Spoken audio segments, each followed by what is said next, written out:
One. Dun, dun, dun, dun, dun, dun, dun, dun, dun. Oh, wait, yes, sweet. Hello, cats and kitties. This is Mr. Nerd Blues.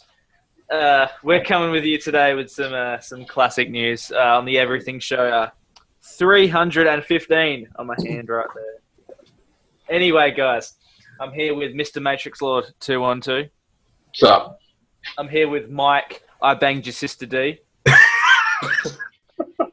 guess it depends on whose sister it is, but yeah, I'm here. Or Mike, I'll give you the D later. I'm here with Scotty, Sunshade Scotty. Greetings and salutations. I'm here with Johnny Redbone, porn Hey, star. everybody. There you go.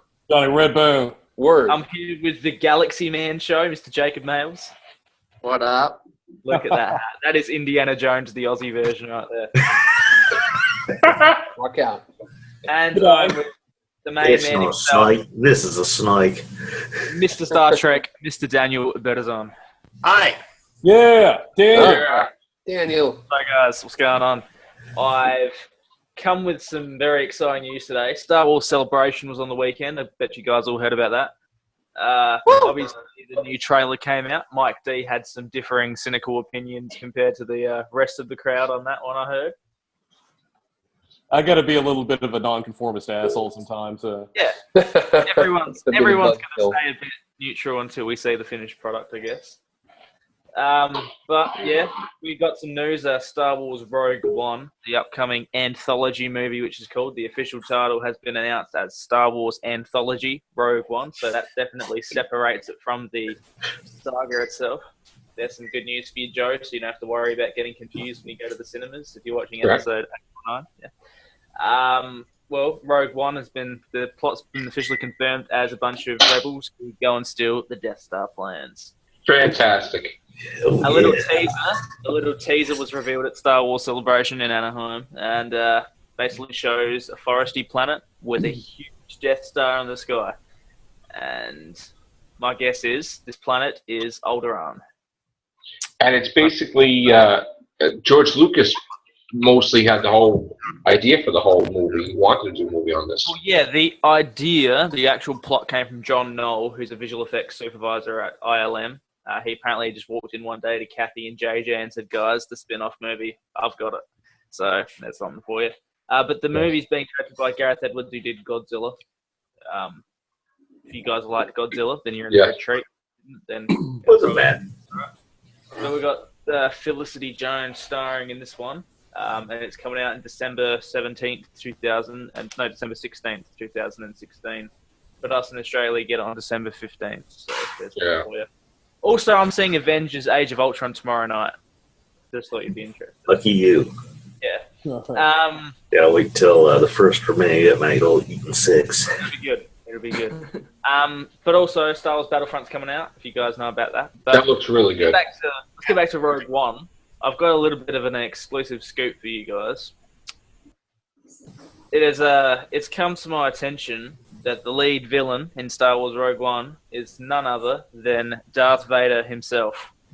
Wow. James Earl Jones voice in it? Ooh. Yes. Oh, my God. Yes. As you know, James Earl Jones is back playing Vader in Star Wars Rebels Season 2. So they thought, James is getting a little old. Let's get him back for Rogue One. That's nice. And as well as that, it looks like we'll be having the final shot of the movie featuring Darth Vader walking through the iconic doors of Princess Leia's ship. So the movie ends where Episode 4 begins. So it's a direct tie-in. So That's awesome. Thumbs up to that great news. what do you guys think of that? I'll start with you, Mike. D. I'm sorry. As far as the trailer, I had my mind on something for a second there. Repeat the question, please. I was saying, what did you think of the whole Rogue One news, Darth Vader being the villain?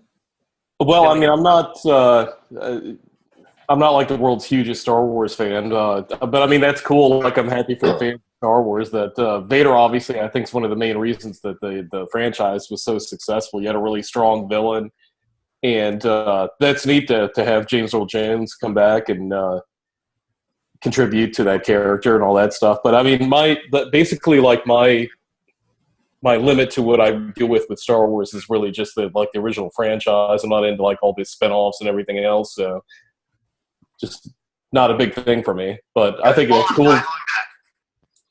If you're into Star Wars, I think that's cool. But the fans obviously are going to be happy about that. Yeah.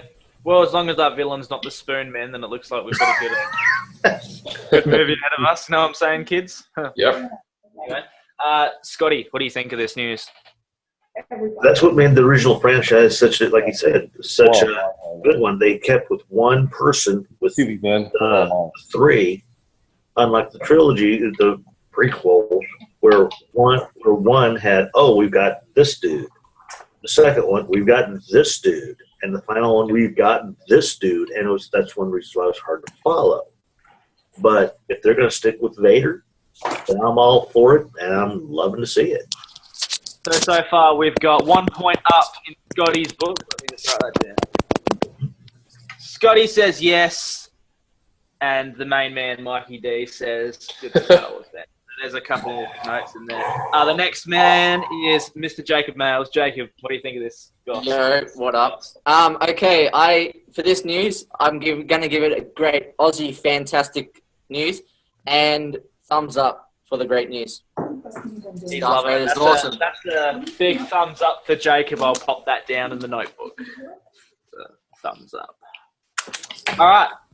Johnny Redbone up my bum. What do you think of this? I'm not even the biggest Star Wars fan either, but I'm very excited. I'm very excited about Rogue One. I'm very excited about the return of Vader. I'm very excited about the return of Vader in Rebels as well. The new trailer came out, and Darth Vader in CGI. That looked cool.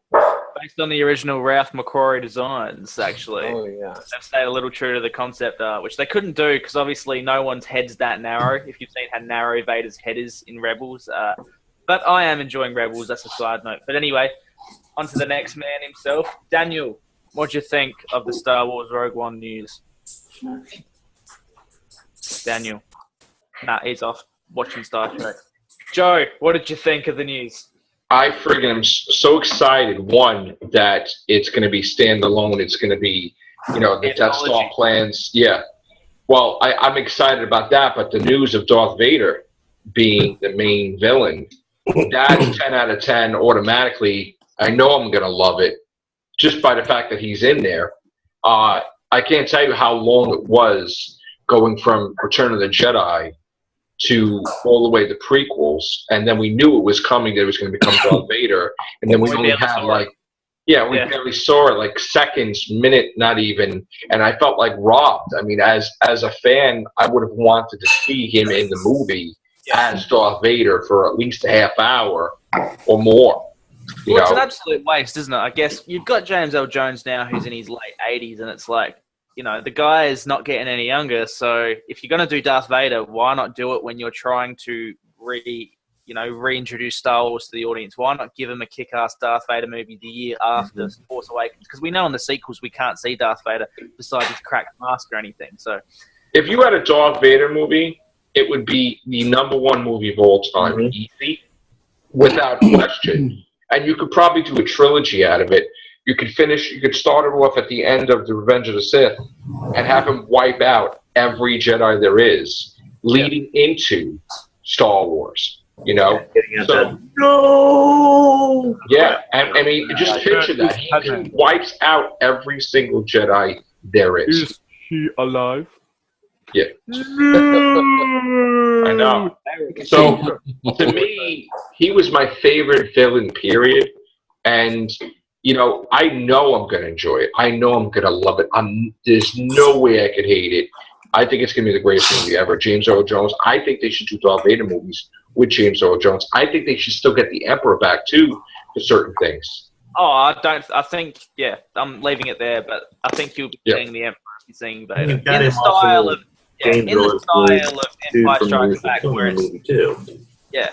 In the style of Empire Strikes Back, where it's hologram talking to Vader about these guys are stealing the plans, go get them, Darth Vader. Yeah. Boss, be with you. And Boba Fett too. Gotta come back. That'll be the second spin-off. It'll be Star Wars It'll be called Star Wars Anthology Boba Fett. That'll be. And he's. Didn't Disney just confirm that he's alive? They just confirmed it like a day ago. Yeah, it was someone at Star Celebration about that. But we've got something else I want to talk about quickly. Star Wars: The Force Awakens. You guys, I saw the other day, were speculating over the voiceover in the trailer, whether it was new, whether it was old. We've got a confirmation now from the main man himself, Mark Hamill. He's confirmed it. The voiceover, as you guys know, it is from Return of the Jedi. They've used the same dialogue cut. But there's a bit of reverb in the background. Once he says, the Force strong my family, you hear a deeper voice in the background mimicking what he's saying. That voice is newly recorded dialogue from Mark Hamill, the background audio, because he said JJ got him into the recording booth last week. You watch it on the Mark Hamill panel. You can find that on YouTube on the Star Wars official page, possibly, for day 3 of Star Wars Celebration. Right. So he confirmed that.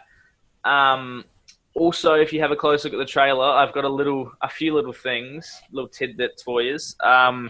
The opening shot is from a downloadable content pack on Star Wars Battlefront. Basically, the Battle of Jakku, because the planet's not called Tatooine, it's called Jakku.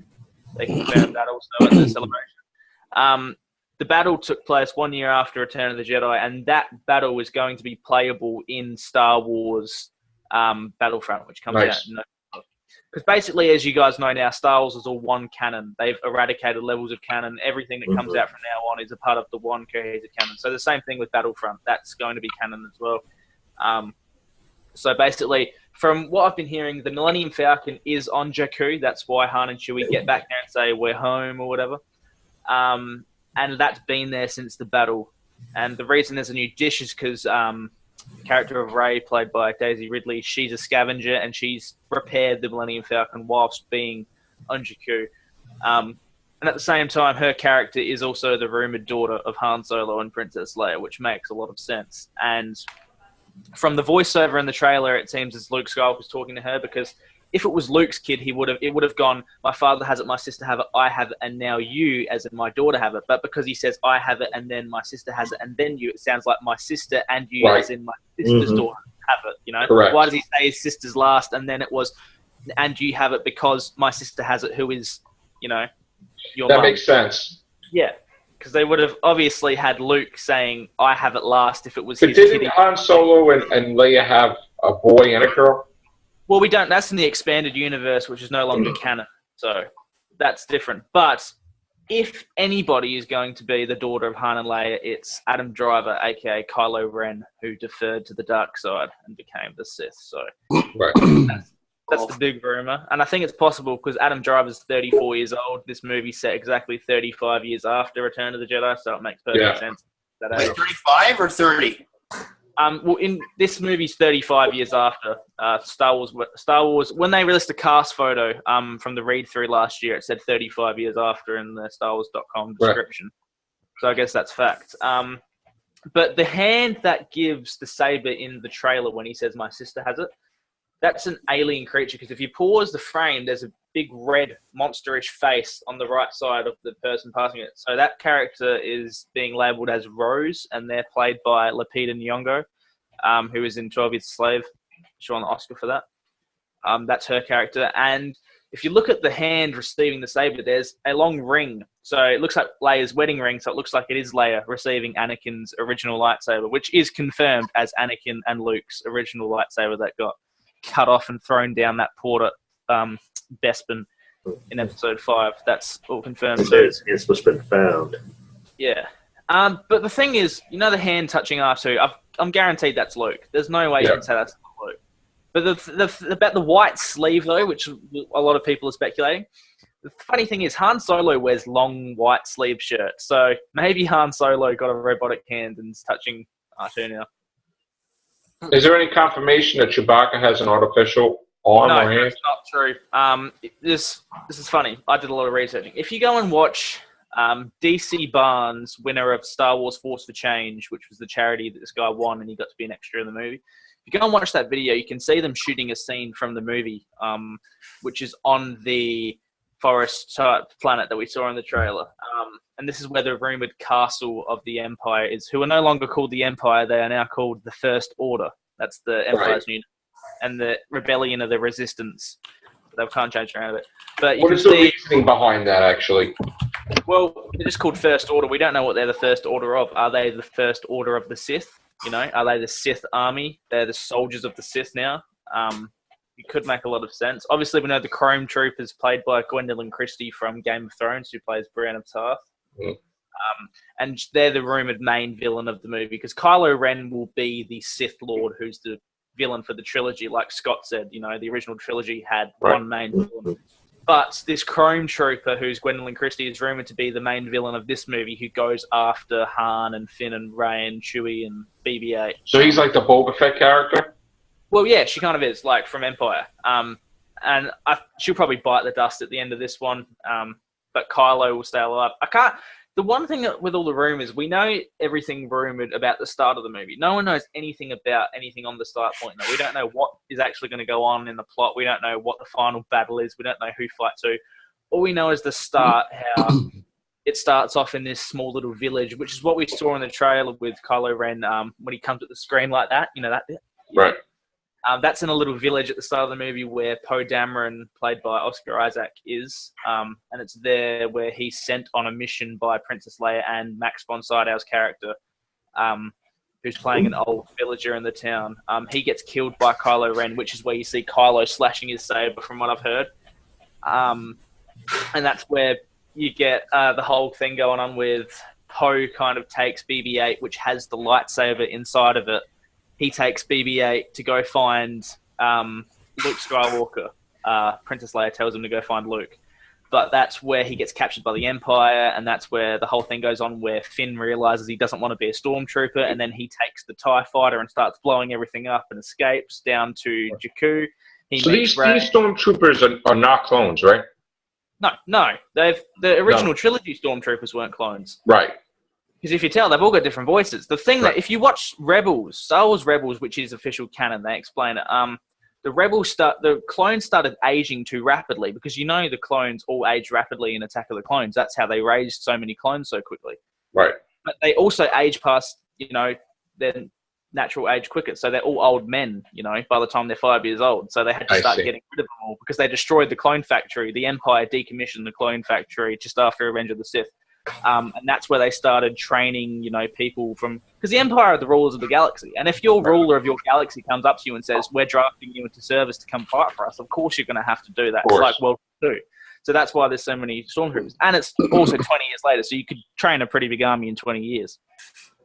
And I guess that's the same that's happened after Episode 7. But from what I'm hearing, there's not... The First Order is still the Empire, and the Resistance are still the Rebels, but they're not called the Republic or anything. So it still looks like they're still fighting. There's still a war going on for 30 years between both sides. Right. And nothing's changed, basically. But where's Luke? What does Luke play into all this? Like, is he really hiding out? Well, in the trailer, it looks like he's sitting by a campfire in a cave or something with R2. And also, a quick side note, it looks like Leia has 3PO, Luke has R2, and Han has Chewie. So it looks like... I figured. You got the three main characters with the three supporting characters kind of, with one of each. So they're all kind of got their own droid. There's that going on. So now is it true that Han Solo is going to die at the end of this movie, possibly? I think so. I think that's pretty much a given. Because I heard that was a clause in his contract that if he did Episode 7, they would have to kill him off. Yeah, well, that's just a rumor that's going around. I'm guessing, because I don't think they actually tell you that, because that would just spoil the movie anyway, wouldn't it? Right. Yeah. What are you going to say, Daniel? I'm hearing that he's not going to die in Episode 7, but they're building up to Episode 9. Nah, because the thing about that, I think Luke Skywalker will die in Episode 9. Because you got three of the old characters, and it's really about passing down to a new generation. So why would you keep all three characters around for all three of the new movies if it was about passing it down to someone else, That way they wouldn't really be passing it down. They'd just be staying around and just kind of... It's like they're just floating around just for the sake of floating around. Like, so wouldn't you have, like, Leia and Han die together? with Chewbacca? No, because I have a feeling Leia is going to have a much more significant role than we think. Because she is the leader now of the Resistance, she's the queen of the Resistance. I think her and Han would have been divorced at some point, because why is Han running off on his own, and why is their daughter, on some random alien planet if they're still married and everything's all hunky-dory? Oh, so you think they're divorced, really? Oh, yeah, guaranteed. I 100% think they're divorced. I think Leia has become, corrupt. You know how in Game of Thrones you have the rebellion who took over the Mad King, but now the kingdom, obviously with the Lannisters, is all corrupt. Who's So to it could say be that Leia turns evil with the Force? Yeah, not evil, but Leia is like a corrupt, Politician. Politician. She's corrupt, and she's the people who are actually the Resistance actually end up becoming the people fighting for the wrong cause, and the Empire end up becoming the ones who are trying to rebel against the Resistance. Which is it's hard, but it's hard to explain. But from what I'm saying, Leia her main focus is on power and destroying the Empire, and because of that, Han says, "No, I just want to go off and do my smuggling stuff," and he's gone off. And think about it, if they're divorced, their daughter's living on some scavenging, destroyed planet wreckage thing, and their son's become a Sith Lord. That's a pretty screwed up family. And not to mention Uncle Luke's gone into hiding. That sounds like it's a pretty intense, complex story. It's the because of the divorce, that would be, they would probably make the kid go bad or something like that. Oh, I'd actually kill off. Yeah, Jacob? Yeah, I was going to say, I would actually kill off Princess Leia first up if I was the writer of Star Wars. I would actually kill off Princess Leia first, and then I'd leave, Luke and Han Solo last. Yeah, but somebody's got to lead the rebellion. Yeah. Yeah, I think that's the thing. I think Princess Leia needs to... Logically, from a story standpoint, it doesn't feel like any of these characters are in the movie just to be that. I mean, you need the leader of the rebellion if you're doing a movie about the continuation. You need the leader of the Jedi if you're doing the continuation of the Jedi. How else would the Jedi survive? The son or somebody of who... Yeah. You need Han Solo there too. And I think the way Han's going to die, which is the big rumor right now on all the forums, is Kylo Ren, which will turn out to be Han Solo's son, will kill his dad, which is crap will go down. But apparently Andy Serkis's character, who's being titled the Uber in the script, he is Darth Plagueis, who was Palpatine's master. Wow. And if you know much about Star Wars Episode 3, it is hinted at that Plagueis created Anakin through the Force. And he could come back to life. Yeah. Anakin He's supposed to be able to... Theoretically, Plagueis created Anakin, so theoretically, Plagueis is Anakin's dad. So it's basically the entire Skywalker story. You've got the big bad villain, who is basically the creator of the Skywalkers, with the youngest of the Skywalkers, who's Kylo Ren, and it's them working together with Plagueis as a ghost or whatever, talking into Kylo's head, telling him to do all this stuff. So, because apparently the saber itself has something that can resurrect a Sith inside the tomb that Luke Skywalker's guarding. Because apparently Luke's guarding some Sith tomb that Kylo Ren's trying to get to. So the saber that BB-8 has inside him, which is just like the Death Star plans in the original Star Wars that R2 had inside him. So BB-8's got the saber inside him, and they've got to return the saber to Luke, so Kylo can't get it, so they can't resurrect Plagueis, basically. Which is so basically a King Arthur type storyline. Yeah, but I think obviously at the end of the movie, Plagueis will be resurrected, and that will kick off the next 5 movies. Because I think there's going to do episode 10, 11, and 12 eventually. You'll have to. Yeah, that was the original leaked plan. Yeah, because you have to have Finn, Rey, and Poe Dameron, the 3 new characters coming back when they're older, and handing it down to the next people. And I think it makes sense, you've got the first 6 movies are about Darth Vader, and I think the next 6 movies should be about the next big villain's complete story. Correct. But I think because the Darth Plagueis comes back, I think that it would be highly possible that Yoda will come back, because he never really died. As a Force Ghost, yeah. Well, I don't know about a Force Ghost, because he did become one with the Force. So it is basically possible. What that means, when they become one with the Force, they basically go into a different realm of a different dimension. So theoretically, if Yoda wanted to come back in some sort of physical form, but if you listen in Empire Strikes Back, he says the true form of who these guys are is, luminous beings like the Force ghosts. That's what their true form in life is, not just skin and bone. So if he wanted to come back as that, then of course he can. It was Yoda's choice. Or Ben Kenobi, Ewan McGregor, they can get back. Well, I think they'll save that for the Obi-Wan Kenobi movie, which will come up. I think honestly, if Darth Plagueis comes back, I think they'll probably bring back to balance the Force. I think they'll bring back Yoda and Ben Kenobi. Because they never really died. They gave themselves to the Force. But that would be kind of... The problem with that is it's kind of rehashing the old. The thing about Plagueis is that Plagueis isn't really an old character. Plagueis is a myth that was mentioned in Revenge of the Sith as being the cause for everything that's happened. Like, if it wasn't for Plagueis, the saga would have never happened. Like, Anakin would have been born and there would be no Skywalker.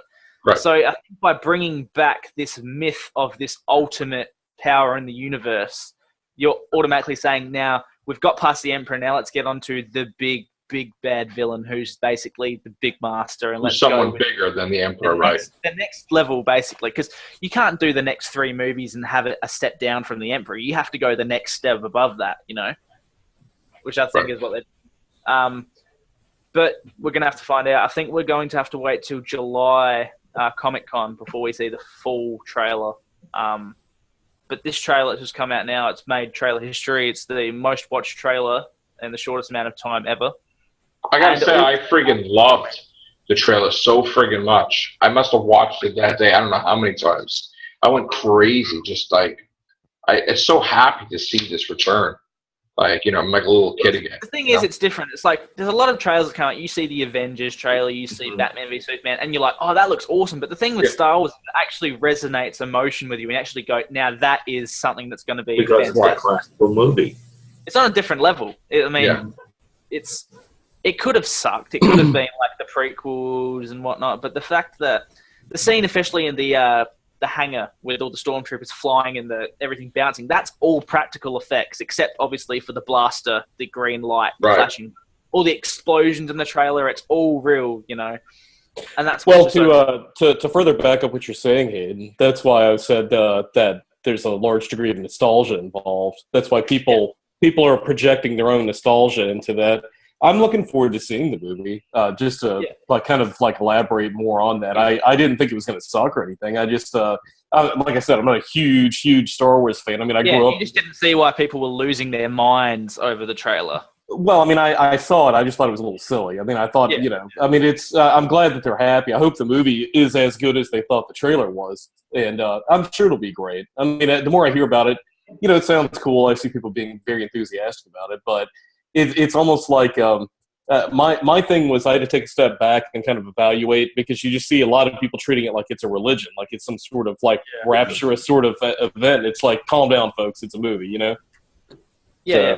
No, it's cool, because I don't think most of us plan to sit there and kind of freak out and cry and stuff. But I got up at 3 a.m. to watch the live stream, and I got my dad up with me. I was like, Dad, you ready for the trailer? He's like, all right. I kept it together because I was overtired. I turned around, my dad's got tears in his eyes. He freaking loved this thing. He's like, all right, play it again. I saw some of the trailer reactions, and I was like, wow, okay. I mean, my son, when Joseph saw it and Anthony saw it, they went crazy. They loved it because they grew up on that because of me. Like when Joe was a baby, I'm like running around buying the things that the little the cups, the Star Wars cups of Phantom Menace and stuff. So yeah, I think this is also a thing. Like, I can't think of another movie franchise that's had a sequel 30 years later where they've brought back all the original characters and kicked it off with a new story. Like Tron Legacy kind of tried to do that, but Tron didn't obviously have the impact that Star Wars did when it came out in the 80s. But it didn't have the heart in which Star Wars does, though. Star Wars has everything. Star Wars has a soundtrack, which is the most recognizable movie soundtrack on the planet. And it has the most thousands and thousands of characters loved by so many. It has the biggest toy lines on the planet, the biggest, obviously the 3 movies. We got less than a minute if you want to wrap it up. Yeah, no.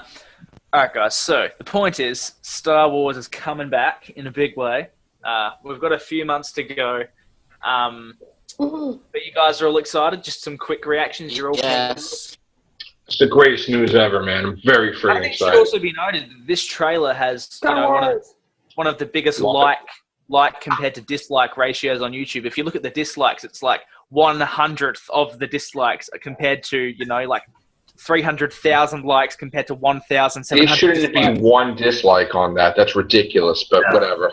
I mean, even if it's not, I gotta admit, that was me. Yeah, I know. Well, you know, Haters gonna hate. I gotta admit, shake it off. people almost look for a reason to kind of hate on Star Wars. I'm not talking about you, Mike, just because you didn't like on the level we did. I'm talking like there's actual people who complain like the Stormtrooper helmets are different. This movie's gonna suck. Disney ruined the franchise. Please, Disney people need has to grow ruined up. it. Have you noticed that Disney don't even have their logo on the trailer? Yeah, I know. They don't need to. Because it's like, this is Lucasfilm, like Marvel. It's Marvel and it's Lucasfilm. That's the Exactly. company making. That's the branding. So, we'll talk about this later, guys. We're going to wrap it up for now. Thanks for coming on the show, guys. It's a privilege. May the